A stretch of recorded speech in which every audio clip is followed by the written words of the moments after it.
আজকে এই ছোট বাচ্চাটা কোনো আজব এক রোগে অসুস্থ হয়ে পড়েছিল, যার কারণে তার চোখের নিচে কালো দাগ, এমনকি নাকটাও একদমই লাল হয়ে গিয়েছিল।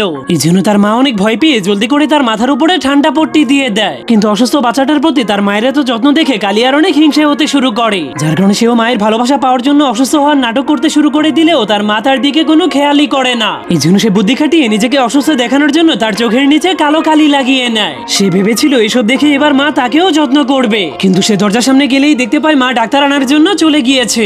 যার কারণে কালিয়ার মনটা অনেক খারাপ হয়ে গেলে তখনই একটা হাতি ভীমের সঙ্গে খেলার জন্য চলে আসে। কিন্তু তখনই অসুস্থ ভীম হাতিটার উপরে অনেক জোরে একটা হাঁচি দেওয়ার কারণে হাতিটা উল্টে পড়ে। এরপর হাতিটা রুমে গিয়ে বাচ্চাটার জ্বর চেক করার জন্য তার মাথা ঝুলেই গরমে তার নাকটা জ্বলে লাল হয়ে যায়, যার কারণে সে ব্যথায় অনেক কষ্ট পেতে শুরু করলে জলদি করে তার নাকটাকে ঠান্ডা পানির মধ্যে ডুবিয়ে দেয়। এরপর সে বাচ্চাটার জ্বর কমানোর জন্য তার সুর দিয়ে বাচ্চাটার উপরে অনেকগুলো পানি ঢেলে দেয়, যার ফলে জ্বর একটু কমলেও বাচ্চাটা আবারও অসুস্থ হয়ে পড়ে। তখনই হাতিটার মাথায় একটা আইডিয়া আসলে হাতিটা বাচ্চাটাকে সুস্থ করার জন্য জলদি করে জঙ্গলে গিয়ে জঙ্গল থেকে বানর ডাক্তারকে ধরে আনে। তখন বানর ডাক্তার এসে বাচ্চাটাকে দেখার পর তার চেহারা কালো হয়ে যাওয়ার কারণে বাচ্চাটার চেহারায় মেকআপ করে দেয়, কিন্তু মেকআপ করার কারণে বাচ্চাটা অনেক জোরে জোরে হাঁচি দিতে শুরু করে দেয়, যার কারণে তার হাঁচির ধাক্কায় বানরটা দেয়াল ভেঙে বাইরে গিয়ে পড়ে যায়। এরপর বানরটা ফিরে এসে দেখতে পায় তার মেকআপের জাদুতে বাচ্চাটা একদমই সুস্থ হয়ে গিয়েছে।